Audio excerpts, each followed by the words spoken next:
Okay na yan? Oo.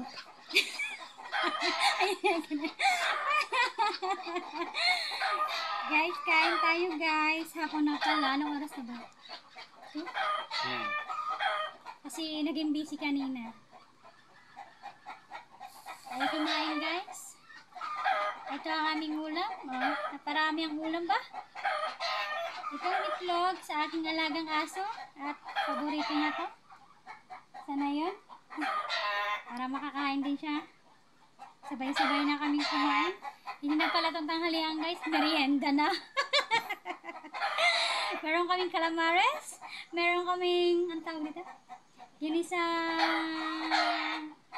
sardinas na may talbos kamote at may lahat na konting malunggay. Yan lang. Yung paksiw nandun pa nakasalang. Ito na eh. Mabahawa pa pala. Guys, kakain na tayo guys. Thank you Lord.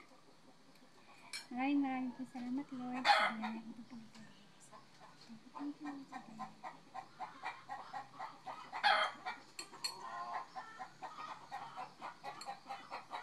Kain tayo guys.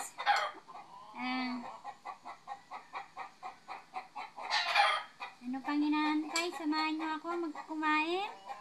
Kung kayo sa mga oras na to ay nanonood at kumakain, sabay-sabay na tayo.